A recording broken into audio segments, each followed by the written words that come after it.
Bonjour à tous, alors aujourd'hui je vais vous faire donc un tuto sur les disques durs, à savoir non pas pour les réparer, mais pour tester et savoir leur durée de vie, à savoir dans quel état ils sont. Alors le logiciel s'appelle HDD Guardian.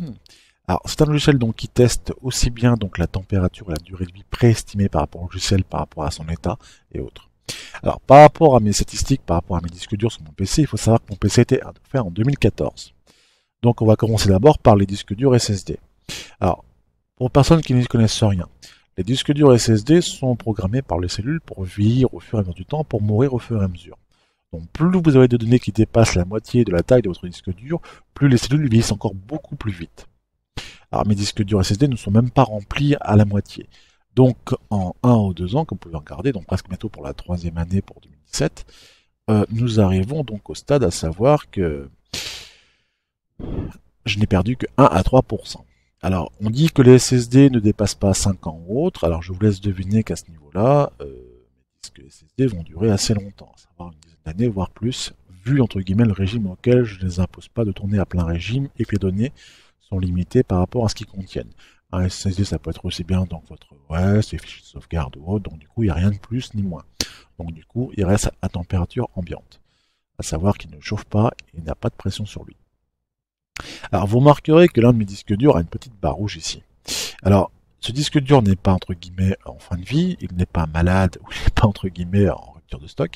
Tout simplement c'est qu'il n'a aucun secteur défectueux mais des erreurs ATA. Elles sont synonymes entre guillemets des erreurs d'écriture. Donc ça veut dire qu'en testant mon disque dur sur différents types de défrag, de haute, le disque dur est en parfaite santé. Donc les erreurs ATA sont juste un significatif d'erreur d'écriture pour le signaler par rapport à la personne. Par contre, si vous avez plusieurs erreurs qui se féminisent au fur et à mesure, là il faut faire attention par rapport à ça. Donc ce logiciel est complet dans le domaine du test, pas pour la réparation, mais de vous avertir de l'état de votre disque dur, à savoir que tout disque dur qui est en fin de vie, il est primordial de toujours sauvegarder ces données sur un autre données, type de données dans votre disque dur, DVD, Blu-ray, USB ou en ligne, si le cas est présent pour Internet. Mais sa spécificité est de quand même de vérifier, d'étudier chaque disque dur présent. Donc comme vous pouvez regarder par rapport à mes disques durs internes, tout vous y est réporté.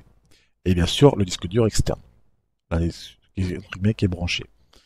Alors, vous pouvez remarquer que certains de mes disques durs datent de 2010, voire 2008. Donc, certains d'entre eux ont une durée de vie, à savoir de plus de presque... Mon disque dur externe, mettons, a presque 10 ans bientôt.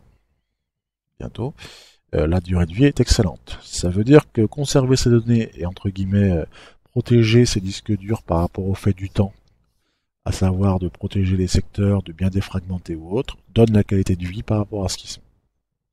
Donc si vous voulez que vos disques durs restent en bonne santé, il faut respecter.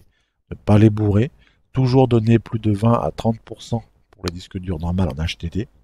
Mais pour les Samsung, à savoir, enfin, pas Samsung, mais évidemment, mais tous les disques durs en domaine SSD, vous avez l'obligation de ne pas les remplir, à savoir plus de la moitié. C'est un conseil après aux gens de choisir ou pas.